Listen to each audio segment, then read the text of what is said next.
So let's talk about what it looks like. I think that there are so many misconceptions that I had even, but that so many others do as well about depression or anxiety. And the first of those is that it isn't always obvious.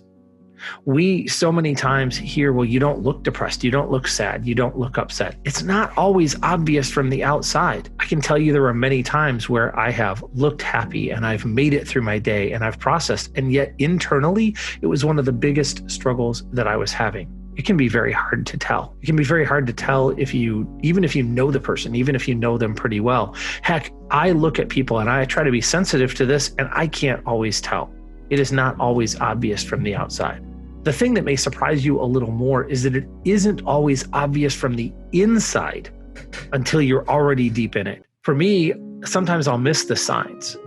I will miss the fact that I'm super tired and that I'm not feeling great and that I'm kind of lost and despondent, or that I'm not getting things done until I'm all the way in the middle of it. And that's really hard, guys. I got to tell you, it is so frustrating to not even recognize that it's happening when you're right there in it, when it's happening to you. But it isn't always obvious.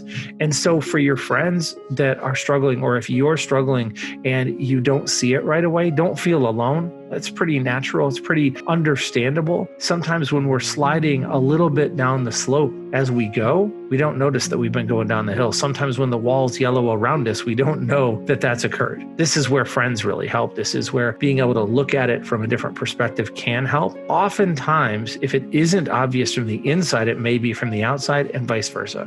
The third thought here is that it is not the same for everyone. Depression and anxiety looks different on as many different people as there are, and the experiences vary. There are some commonalities. There are some things that tend to be true that I've found. And I should say, I don't play a psychologist on the internet or in real life or anywhere else. I am not a trained mental health professional. I am just sharing my experience. That's all I've got, is just me and what I've been through. I don't claim to speak for you or anyone else. I'm just trying to share a window into what it is like for me. But in speaking with all of my friends and speaking with those that I have who have struggled, it's become clear to me that this doesn't feel the same for everyone, that not everyone's experience is the same. It doesn't present the same for everyone. And because of that, it's easy to misunderstand it. It's easy to not put us in a category. It's easy to not really understand what's going on. Also, as part of that, it's not the same for everyone. The effects of depression and anxiety vary wildly. They vary from irritating to paralyzing. And this is true for me very recently. And I'll share personal examples throughout this because I think it's so important. Irritating might be, okay, I'm feeling a little off today and I'm struggling to maintain my focus because I get distracted a little bit more easily, or because I heard a conversation and it just kind of sunk into my head and I'm listening to that, or because I feel a little bit bound up in my chest and I feel some compression there. Paralyzing would be 4 days ago. As I've gone through my life, I've gotten better at dealing with anxiety and depression. I've got better at dealing with the symptoms. I've got better at shortening things. But sometimes it sneaks up on you. And nothing bad happened, no horrible inciting incident. But on Sunday, I was effectively catatonic. I haven't had one of those days in quite a while where it was really that far. And I wasn't super sad. I wasn't super even crazy upset, but I couldn't process. I couldn't do even simple things. And let me take this to the extreme and explain what I mean about simple things. One of the tasks that I was sitting in my chair at my desk.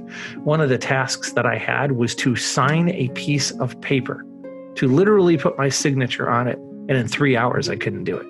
Most of the time, it's not like that. And I think for most people, it's not like that. As I say, it's been a long time since it's been true for me. But I share it with you to let you know that it doesn't make sense. It doesn't click. When you look at it objectively, you go, how in the world can someone not lift their hand to sign a piece of paper? I don't have a great answer for you, other than to say that I couldn't do it, that I didn't have it in me. And it's not willpower. I have a lot of willpower. I've done a lot of things in my life that are by sheer force of will, but it's not that. It's not wish power. It's not just planning and strategies. I knew that I would get out of it. And we'll talk more about that in a bit, but I knew that it would end. That's one of the hopes that I had. And I knew that to be true because I've been through this. And I knew that it would happen in hours and days, not weeks and months like it might have when I was younger. But it was hard and it was awful.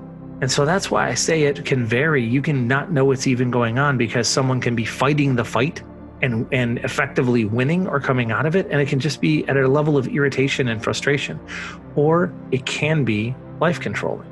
There are things that can be done and things that we learn and strategies that I have that mean that I almost never end up in that space. And I don't really have a full answer as to why I did.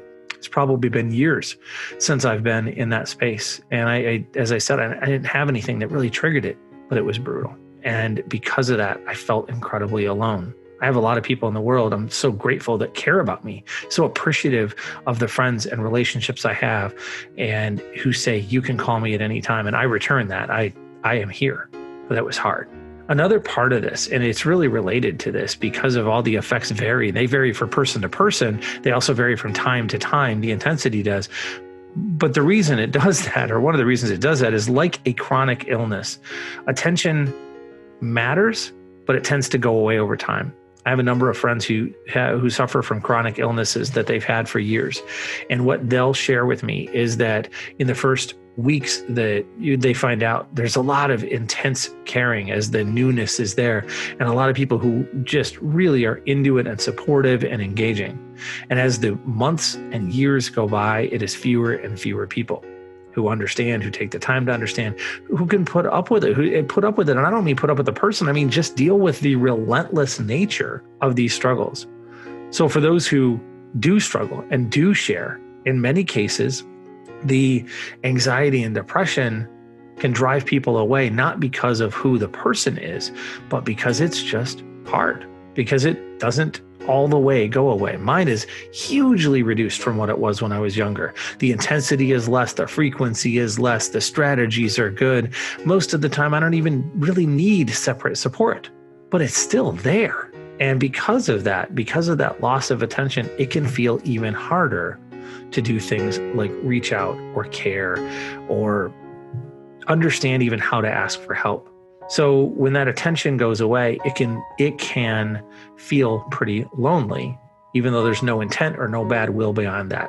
I totally understand why this happens, and I call it out more so that you can be aware of it, not so much as a complaint. I 100% get how we get there. So I hope that perspective helps, that thinking and understanding that it's not always obvious from the outside or the inside, that it's not the same for everyone, that the effects vary from mild to extreme, from individual and just time, and that it really is this chronic thing for many, many people, not for everybody, but for many people.